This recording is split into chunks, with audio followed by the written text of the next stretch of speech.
Et faut-il s'inquiéter du climat délétère qui continue de régner au Moyen-Orient? Ce week-end, l'Iran et les États-Unis ont encore déterré la hache de guerre.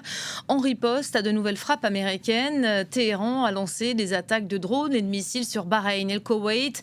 Le calme est depuis de retour dans la région. La République islamique menace toutefois de suspendre complètement les négociations visant à mettre fin à la guerre si Washington poursuivait ses attaques. Le protocole de paix, vous le savez, est à peine mis sur les rails. Il se retrouve déjà menacé de capoter. Pourquoi de telles difficultés? Quel point clé et sensible empêche toujours les deux puissances de sceller une paix durable dans la région? Le détroit d'Ormuz, on vous en parle beaucoup en ce moment. Il n'était pas un sujet avant la guerre et il semble très présent dans les échanges aujourd'hui. Il va d'ailleurs faire l'objet de discussions intenses à l'Élysée à l'occasion d'un déplacement du sultan d'Oman qui a été reçu à la mi-journée par Emmanuel Macron. Bonjour Jean-Paul Chagnolot et merci d'être avec nous. Professeur émérite, président d'honneur de l'IREMO. Un mot déjà de ce calme qui règne à nouveau. On a prévu ce week-end d'aborder ce sujet ensemble pendant une demi-heure parce que ça tirait de nouveau fort et très fort même entre Washington et Téhéran. Ça s'est apaisé depuis. On a l'impression d'une vieille musique qu'on nous rejoue chaque semaine finalement. Ça se calme, puis ça repart, puis ça se calme à nouveau. En fait, moi, je crois que maintenant, nous sommes dans une phase de basculement. Je ne crois pas à une reprise des hostilités comme on les a connues il y a quelques semaines, avec des bombardements massifs et des deux côtés. Je crois que les uns et les autres essaient de s'installer dans ce qui va sans doute devenir un nouvel ordre régional. Et je crois que c'est ça dont il est question. Et parmi les éléments clés de cette nouvel ordre régional, il y a évidemment ce que vous évoquez, c'est-à-dire le détroit d'Ormuz. Et il faut rappeler que dans l'accord qui a été signé entre les Américains et les Iraniens, il y a un point très important dans lequel finalement les Américains acceptent l'idée que dans les jours qui suivent la signature de cet accord, c'est-à-dire maintenant et pendant une trentaine de jours, eh bien, c'est la République islamique d'Iran qui va se charger de réouvrir à ces conditions le détroit. Donc on est déjà dans une phase où dans l'écrit, il y a cet avantage donné à l'Iran et on le sait. Ensuite, au-delà d'un certain temps, 60 jours en principe, les Iraniens entendent bien conserver le contrôle sous une autre forme à débattre, notamment à débattre avec les Omanais. Et donc on est dans ce basculement de l'ordre régional sur ce sujet-là. Mais il y a bien d'autres sujets dans ce basculement régional. Et donc, on est dans cette phase un peu d'incertitude. Et puis, à côté de ça, on va en parler sûrement. Il y a évidemment les négociations qui devraient durer 60 jours. Mais là aussi, dans l'accord, il est dit 60 jours, mais ça pourra aller beaucoup plus loin avec un consensus entre les deux parties. Donc on voit bien qu'on est dans une période d'incertitude où chacun se cherche, avec tout de même un avantage, je crois, à l'Iran, puisque l'Iran est sur place, alors que les Américains sont dans une position où ils ont déjà accepté qu'à l'issue de l'accord final, c'est-à-dire après les éventuels 60 jours ou plus, les forces américaines devraient se retirer. Donc on est dans un schéma de basculement qui va être évidemment profondément différent de ce qu'on a connu, sauf évidemment accident, parce qu'au Moyen-Orient, il faut pas rêver, on peut pas prévoir les choses, vraiment, mais on est dans ce basculement-là, d'autant plus que aux États-Unis, vous le savez, chacun le sait, il y a une vraie hostilité à la guerre, vraiment hostilité à la guerre. Même le Congrès des États-Unis, comme on l'a vu il y a quelques jours, eh bien, a demandé que les troupes américaines soient retirées. Donc on est dans cette phase de basculement où tout est possible, mais à mon avis, dans une certaine limite, parce que je crois que les uns et les autres ont intérêt à ce que malgré tout le processus aboutisse. D'ailleurs, à mon avis, il n'y a pas d'autre choix finalement. On a envie que ça se termine vite, effectivement, côté américain, iranien aussi peut-être, même si on ne l'avoue pas de la même manière. Sauf qu'entre-temps, eh bien, on fait remonter la tension d'un coup, d'un seul comme ça pendant le week-end avec des frappes d'un côté comme de l'autre. Je vous propose de regarder en images ce qui s'est passé ces dernières heures et puis on poursuivra le débat juste après. Regardez. Après plusieurs jours d'affrontements, c'est le retour au statu quo. Américains et Iraniens font une nouvelle fois taire les armes pour laisser une chance aux négociations, comme l'a indiqué un responsable américain à l'agence France-Presse. Il est prévu que les discussions techniques continuent sur tous les points du protocole d'accord.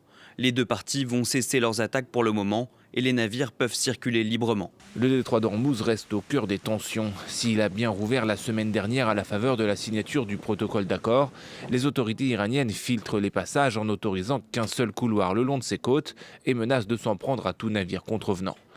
Résultat, Oman a ouvert une voie alternative temporaire, ce qui n'a pas plu à Téhéran. Au moins 2 navires ont été touchés par des projectiles d'origine inconnue, mais attribués à l'Iran, ce qui a remis le feu aux poudres dans la région.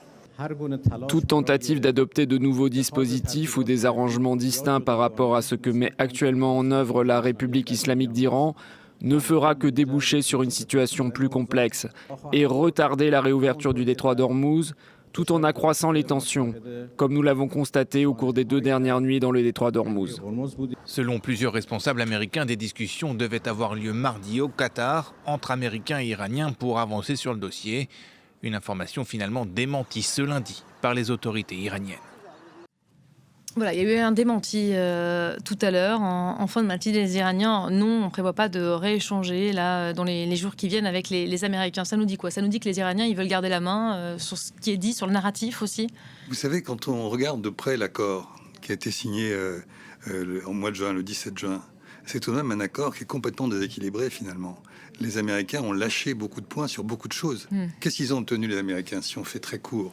Ils ont obtenu une phrase sur le renoncement par les Iraniens de l'arme nucléaire, et puis bien entendu l'ouverture du détroit d'Ormuz dans les conditions qu'on a brièvement évoquées tout à l'heure. Mais ces deux questions, au fond, elles étaient déjà réglées. Le renoncement, on le retrouve évidemment dans le préambule de l'accord de 2015, qui avait été signé par les 5 plus 1 d'un côté et l'Iran, et puis le d'Ormuz, chacun le sait, c'est un problème qui a été créé après le 28 février.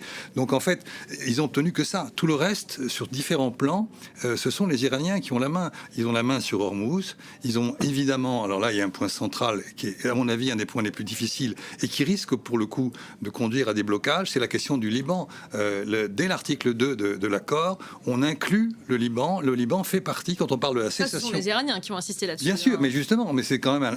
les Américains ont lâché, parce qu'au début, ils n'en voulaient pas. Ils voulaient que ça soit complètement dissocié. Le front libanais d'un côté, la question iranienne de l'autre. Sauf que les Américains ont lâché, mais les Israéliens pas vraiment. Alors c'est un autre sujet, mais les Israéliens, évidemment, pour eux, ça les met dans le coin, finalement. Et d'ailleurs, ils n'en veulent pas de cet accord. Ils sont vent debout contre cet accord. Donc si on continuait la liste sur tous les plans, on arriverait à cette idée que, finalement, les Américains ont trop lâché. Et donc, finalement, il y a je crois, aujourd'hui, une position assez forte des Iraniens. Alors la question est de savoir s'ils vont aller très loin, trop loin, peut-être trop loin, justement. Mais en tout cas, pour l'instant, c'est évidemment eux qui tiennent à peu près l'essentiel des leviers, comme on dit, pour agir dans le détroit d'Ormuz et pour agir ensuite. Alors après, la grande question, c'est le nucléaire. Et rappelons rapidement auprès de vos téléspectateurs que une des grandes critiques de Trump lorsqu'il a déchiré l'accord nucléaire de 2015, il a fait ça en 2018, il disait on n'a rien dit sur le balistique, on n'a rien dit sur les proxys dans l'accord de 2015. Or aujourd'hui, chacun le sait, il n'est pas question de parler du balistique et il n'est pas question non plus vraiment de parler des proxys. Donc vous voyez, on est dans cette situation où, quel que soit le sujet qu'on aborde, des points clés de cet accord ou de ce qui va être négocié dans les prochaines semaines, les Américains sont évidemment dans une défaite stratégique, à mon avis. J'aimerais qu'on reparle du détroit d'Ormuz précisément. Donc ouvert de nouveau, le blocus américain a été levé de fait que le protocole d'accord a été signé. Mais on voit quand même que c'est un vrai sujet pour les Iraniens qui risquent de sortir gagnants. Les efforts qui visent à rouvrir le détroit sans la supervision directe de l'Iran, c'est ça qui a redéclenché les hostilités ces derniers jours et c'est ce qui risque de faire blocage, non? Et alors, il y a deux choses. La première, je répète ce que j'évoquais tout à l'heure, c'est-à-dire que dans l'accord du 17 juin, il y a la phrase signée par les Américains, c'est la République islamique d'Iran qui va gérer la sortie immédiate des conditions de la levée du blocus. Sauf qu'entre le papier et la réalité, on voit que ça se suit pas. Donc il y a ça, le premier point, et les Américains l'ont signé. Ce qui veut dire aussi que si un bateau ne passe pas par le nord, chacun a la carte en tête maintenant, c'est-à-dire du côté des eaux territoriales iraniennes, et s'il va un peu vers le sud, c'est-à-dire vers les eaux territoriales omanaises, eh bien les bateaux risquent d'avoir des ennuis, ce qui s'est passé sans doute ces derniers jours, pour bien montrer que les bateaux doivent passer selon les fourches codines des Iraniens. Ça, c'est le premier point. Et le second point, il n'est pas question de faire des frais de service ou des péages, appelons ça comme on voudra,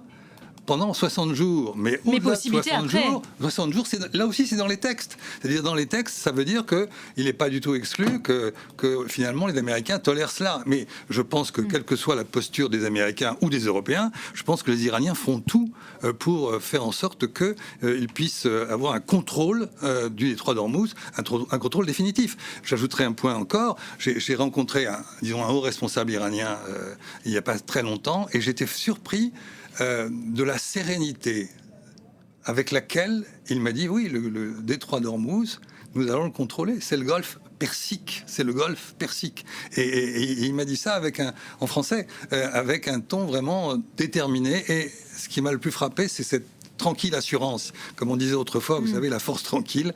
Et donc voilà, ça pose une question majeure dans la réorganisation de cette région, dans l'ordre régional que j'évoquais. Et puis, bien entendu, ça pose une question majeure en termes de droit international, puisque le principe, chacun le sait, coutumier ou normatif, c'est évidemment la liberté de navigation, y compris dans les eaux territoriales, car il faut rappeler tout de même, dans les eaux territoriales des uns et des autres, il faut rappeler qu'il n'y a pas d'eau internationale à un moment donné dans le détroit, dans la partie la plus étroite du détroit, pour une raison simple, c'est que il y a eu un accord il y a plusieurs années entre Oman et puis l'Iran, ce qui fait qu'à un moment donné, les deux eaux territoriales sont contiguës. Et donc, à un moment donné, c'est ou les eaux territoriales de l'un ou les eaux territoriales de l'autre. Alors justement, vous signalez un point important, ce sont les deux pays qui ont souveraineté sur ce détroit aujourd'hui, l'Iran et Oman. Qui ont souveraineté sur les eaux territoriales, oui. Exactement.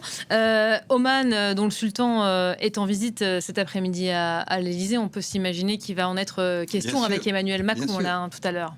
Et c'est pour ça que je parle d'un nouvel ordre régional, parce qu'il est possible que les Omanais, finalement, se laissent, comment dirais-je, influencer. On parle d'une voie de passage possible. Et qu'ils jouent le jeu des Iraniens. Enfin, il y a un problème de rapport de force, même. Et je pense qu'après cette guerre terrible qui n'est pas terminée, il ne faut pas se raconter d'histoire, même si, moi, je pense que le plus gros effet en termes militaires et qu'on ne va pas retomber sur ce qu'on a vu précédemment, rien n'est impossible. Et à ce moment-là, la question, c'est qui va gérer l'ensemble. Et certains des pays qui sont riverains du Golfe auront tout intérêt sans doute à se joindre à cet ordre régional. Il y a un enjeu majeur là, dans la restructuration de l'ordre régional. Le fait qu'il y ait cette visite qui soit organisée cet après-midi à Paris, c'est Emmanuel Macron, il y a un peu plus d'une heure, qui reçoit le sultan d'Oman à domicile à l'Élysée. C'est la première visite du genre en France. Ça nous dit quoi de tout cela ? Ça signifie que Oman est sans doute à la recherche de partenaires, d'alliés par rapport à ce que je viens d'évoquer. Oman qui plaide pour une réouverture libre et sans condition de ce passage maritime. Oman est seul face à l'Iran, géographiquement, historiquement. Et Oman a toujours eu cette capacité d'être en possibilité de parler à tous, quoi, aux Iraniens, et c'était un lieu de médiation très important. Donc le fait qu'il soit aujourd'hui en confrontation, pour l'instant simplement diplomatique, avec les Iraniens, fait qu'il est à la recherche de soutien. Et comme il vient chercher un allié là à Paris aujourd'hui. Comment ? Il vient chercher un allié en la personne d'Emmanuel Macron. Je ne sais pas si c'est un allié, en tout cas un appui. D'autant plus que la France s'est déclarée prête à aider à la sécurisation des détroits d'Ormuz. Balayé de la main par Donald Trump. Bien sûr, mais je parle de la position française, puisque vous évoquez Macron, et il dit oui, nous sommes prêts à intervenir, à enlever des mines s'il y en a, parce que finalement il y en a peut-être, mais on ne sait toujours pas. Enfin, c'est peut-être simplement l'idée qu'il y en a qui suffit à tout bloquer. Et en tout cas, c'est sûr que la France s'est engagée à sécuriser le détroit après la fin des hostilités, où nous n'y sommes pas complètement, évidemment. Donc je pense que c'est ça un des points majeurs de discussion entre Oman à la recherche de soutien et la France prête à intervenir de manière non militaire, bien entendu, et après la fin des hostilités. Donc on a là évidemment une convergence possible. Les Américains, dans tout ça, les négociations, elles se poursuivent. Forcément, en coulisses, vous avez rappelé ce délai de 60 jours, qui n'est pas exclu qu'il soit prolongé. D'ailleurs, à votre avis, il va l'être ou pas ? Il y a l'été qui arrive. Ça va être compliqué de faire rentrer tout ça dans la fenêtre de tir, non ? La fenêtre de tir est la bonne expression, justement. Et en fait, je pense qu'il suffit de se souvenir ce que fut l'accord de 2015, ce que furent les négociations pour aboutir à l'accord de 2015. Il y a eu d'abord un accord en 2013, provisoire. Très long, on s'en souvient. Oui, très provisoire. Enfin, bref, ça a pris des années. Avec en plus la participation de l'AIEA. Et puis, je rappelle, c'est pas seulement les Américains et les Iraniens. La France était partie prenante, vraiment à part entière, comme l'étaient les membres du Conseil de sécurité, plus l'Allemagne. Donc, ça a été une négociation qui a abouti à un accord extrêmement solide, avec un régime de surveillance des engagements de l'Iran par l'Agence internationale de l'énergie atomique. Comment voulez-vous imaginer qu'en l'espace de 60, il n'en reste plus que 50 ou 55, comment voulez-vous imaginer qu'en 60 jours, on puisse régler tout ça ? D'autant plus que je crois que les Iraniens n'ont pas intérêt à se précipiter. Je pense qu'ils ont au contraire intérêt à gagner beaucoup de temps, de façon à ce que les Américains soient de plus en plus empêchés d'agir, quoi. Parce que je pense pense que plus on s'approche des mi-termes, et de toute façon, même dès maintenant, l'opinion publique est le temps debout. ne leur est pas favorable, ça c'est clair. C'est ça, donc ils ont tout intérêt. Et puis cette phrase dans l'accord du 17 juin qui dit que les forces américaines se retireront après l'accord, ça c'est un point qui peut-être intéresser les Iraniens. Donc à l'inverse, ils ont peut-être intérêt à pas trop tarder de façon à ce que les forces en aillent. Mais en même temps, qu'est-ce qui peut arriver ? Juste une remarque de géopolitique. L'utilisation de la force peut être crainte par quelqu'un qui en est menacé. Mais lorsque il y a eu l'utilisation de la force et on a vu que ça n'avait rien donné, que devient la crédibilité d'un retour à l'utilisation de la force qui est en plus fragilisée pour des raisons politiques multiples ? On voit bien qu'il y a là quelque chose d'extrêmement friable. Alors du côté des Israéliens, on dit on va y aller tout seul, etc. Bon, c'est une possibilité. Avec Netanyahou, tout est envisageable. Mais on voit bien les limites de tout cela. Et par conséquent, les Iraniens doivent jouer sur tous ces tableaux. Jean-Paul Chagnollaud, est-ce qu'il n'y a pas un vrai risque, un gros risque pour l'administration américaine? Je ne dis pas Donald Trump, mais bon, c'est quand même lui qui sera dans le viseur au final, que tout cela ne capote et que, in fine, à la fin de toute cette affaire, les Iraniens se retrouvent encore plus renforcés.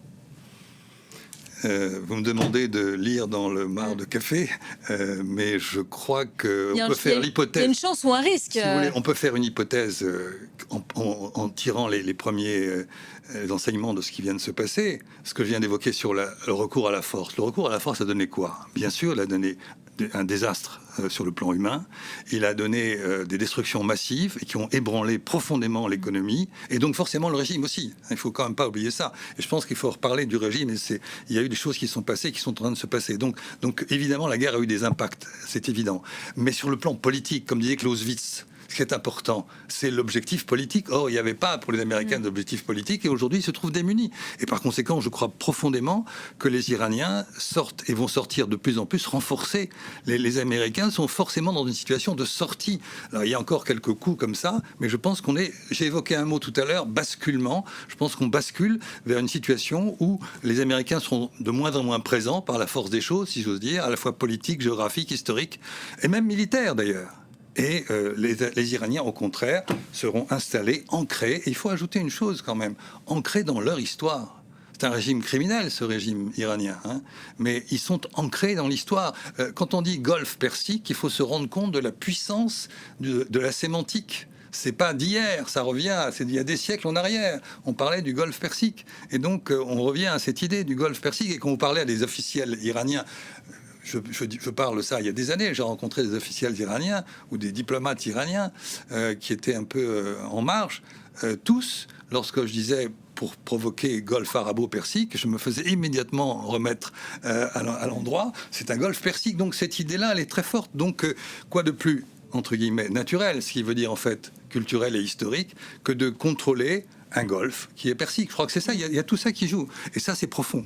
Les Iraniens qui ont réussi à maintenir dans leur requête, dans leur demande, le cessez-le-feu, donc le respect du cessez-le-feu au Liban. C'était une condition sine qua non. On sait ce que ça a donné. Il y a eu la signature d'un accord cadre pour une paix durable, là aussi, mais on voit ce que ça donne. Les Israéliens font fi de tout ça. Il y a eu encore des frappes ces dernières heures dans le sud Liban. On le disait la dernière fois quand vous étiez sur ce plateau, c'était il y a 3 semaines environ, le Liban pourrait faire capoter les échanges, les négociations. C'est toujours un sujet. Oui, je pense que c'est de là que peut venir le péril d'une remise en question et d'une fragilisation de l'ensemble. Plus que des frappes américaines. Oui, je pense, oui, parce que Netanyahou est vent debout contre cet accord.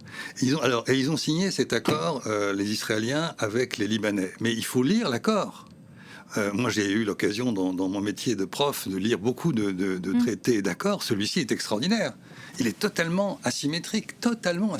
C'est-à-dire que si je résume ça en quelques mots, mais vraiment en quelques mots, les uns doivent s'engager avec un protocole extrêmement précis à faire telle ou telle chose. Ce sont les Libanais.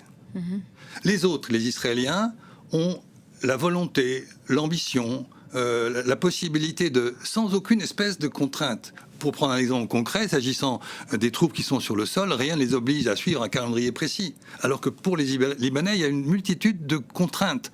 Donc, en fait, et puis, le point, comment dirais-je, nodal de toute cette affaire, c'est qu'il y a quelque part dans ce texte l'idée que les Israéliens seront prêts un jour à retirer toutes leurs troupes lorsqu'il y aura eu désarmement du Hezbollah. Or, c'est exclu qu'il y ait un désarmement du Hezbollah, ni dans les prochaines semaines, ni les prochains mois, ni sans doute, ni les prochaines années, pour plein de raisons qu'on n'a peut-être pas le temps de voir ici. Donc on est dans un blocage complet. Et en plus, pour des raisons politiques internes, Netanyahou a tout intérêt à montrer que, puisqu'il a évidemment perdu, et là, en Israël, 90% des gens le disent, perdu l'enjeu iranien à cause des Américains, mais il a perdu cet enjeu. Il ne lâchera pas l'enjeu libanais. Il lâchera pas l'enjeu libanais. Et l'enjeu libanais, par ricochet, si j'ose dire, vous parliez de fenêtres de tir, ricochet, tout ça, ça montre des cibles, des choses qui sont des projectiles. Et bien, effectivement, ça peut impacter ce qui se passe dans le Golfe, quoi. Car il est évident que les Israéliens n'ont pas lâché. Je disais des raisons politiques, précisons. Netanyahou a des élections avant le 27 octobre, dans lesquelles il est pour l'instant en très grande difficulté, même s'il est loin d'avoir perdu. Mais s'il perdait les élections, il perd le pouvoir, mais il perd bien d'autres choses aussi sur le plan personnel, puisqu'il a des procès en interne. Et puis, il faut le rappeler, il est l'objet d'un mandat d'arrêt lancé par la Cour pénale internationale. Et là, par exemple, toutes les arguties de notre gouvernement français qui dit « Ah oui, ma chef de gouvernement, on ne peut pas l'arrêter », ce qui est juridiquement erroné, mais là, il ne sera plus chef de gouvernement. Donc, s'il vient se promener dans un des pays, il y en a 125 qui sont membres du traité de Rome, eh bien, il est clair qu'il doit être arrêté et transféré à La Haye. Donc, les enjeux de Netanyahou sont considérables, politiques, personnels, etc. Donc, et puis, c'est vraiment la preuve que sa stratégie globale de guerre totale et sans fin, les deux sont presque liés, est un échec. Et c'est d'ailleurs pour ça qu'il a dit et répété qu'il ne se retirerait pas du Sud-Liban tant que le Hezbollah ne sera pas désarmé, donc ça veut dire à une période indéterminée, sachant que au Sud-Liban, c'est pas simplement une occupation, il faut le rappeler et le marteler, c'est une destruction systématique de tous les villages. Il y en a encore un tout près de Tyr qui a été détruit là, ces derniers jours au bulldozer. Et donc les 200 ou 300 000 personnes qui vivaient dans ces villes et villages ne peuvent pas rentrer chez eux puisqu'il n'y a plus de chez eux. Pareil pour Gaza, pareil aussi, on l'oublie trop, mais il faudrait voir la carte, car tout ceci est très imbriqué. Pour la Syrie, c'est-à-dire la partie du Golan qui a été nouvellement occupée par les Israéliens. Vous venez de faire la démonstration de nouveau, Jean-Paul Chagnollo, que ce sont les agendas finalement très personnels et de Donald Trump et de Benyamin Netanyahou. Je ne parle pas du régime iranien, mais on pourrait aussi en faire la démonstration qui guide les perspectives pour la région, l'issue, et que personne ne lâchera rien finalement. Trump, il est obligé de lâcher. Quelque part. C'est ça le problème de Trump. Évidemment, il va enrober ça, mais je répète, quand on fait une lecture clinique de l'accord du 17 juin, on voit que les Américains ont abandonné sur des points essentiels. Je les ai évoqués, je ne vais pas y revenir. Mais par exemple, il n'est pas question de balistique, il n'est pas question de proxy. En plus, on fait un cadeau théorique de 300 milliards de dollars pour la reconstruction, des choses comme ça. Donc on est dans cette guerre qui a été lancée et initiée main dans la main, si on peut le dire comme ça, entre les Israéliens et les Américains, aujourd'hui se fait sur deux chemins bien distincts, et on le voit en raison de ces agendas et de ces échéances électorales, et pour les Américains et pour les Israéliens, il y a peu de chances de les voir de nouveau se retrouver. Quand vous dites main dans la main, il y a plusieurs façons d'être main dans la main. On va main dans la main ensemble quelque part, ou on est tiré par l'un, par la main de l'autre. L'Américain tiré par l'Israélien, c'est ça que vous êtes en train de dire. C'est la deuxième image qu'il faut retenir. Et du coup, Trump a lâché la main en disant ça suffit maintenant de me faire emporter comme ça dans une impasse totale. Il faut que j'en sorte. Et c'est ça la situation. Sauf que Netanyahou est déterminé à sans doute déstabiliser les choses. Il a dit et répété que la force armée israélienne ne se retirait ni du Sud-Liban, ni de Gaza, qu'on a complètement oublié alors qu'il se passe des choses terribles, et de la Syrie récemment occupée sur le Golan. Merci.